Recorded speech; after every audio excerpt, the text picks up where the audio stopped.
All right, early career psychologists and therapists. Today, I've been thinking a lot about networking, as in I looked up as many little self-help videos and blogs as I could.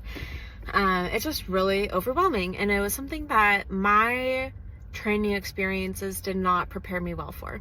So, what I've learned today is that during networking, whether it's a one-on-one meeting that you arrange or another person arranged with you, or you're at a networking event, or maybe you're getting more CUs, or you're at a training thing, you're talking to other professionals, have three things in mind.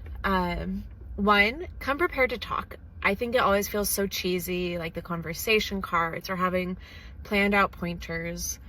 But in this sense, we're thinking both the immediate benefits as long as long-term rewards. So the difference between that is that you're going in, it might be awkward, it might come off as cheesy, it might be a little clunky, but you're getting through it.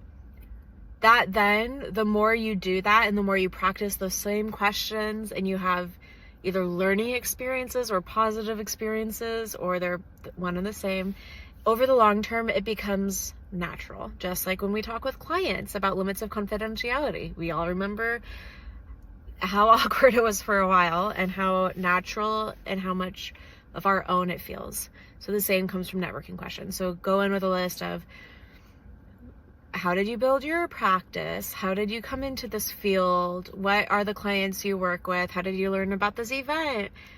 What are some themes amongst your clients you've been noticing this month? Whatever the questions are, and however relevant you need them to be to the specific event, that's fine. And it's okay if it's awkward and clunky at first. It's going to pay off down the road. The second thing is, it's okay just to listen. If you find people that want to tell you about themselves, or maybe they're very private practice and they're so excited to have community, listening's great. It takes a lot off of the weight off of your own shoulders to keep the conversation going, and can be even more rewarding because those people then feel a lot of confidence in your ability to be social and companionable.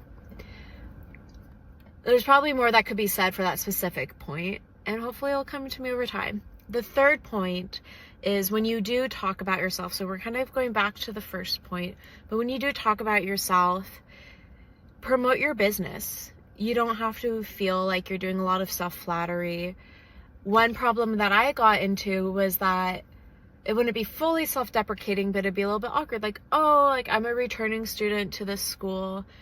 Or I feel like I've been a student forever. It must be so nice to be just working.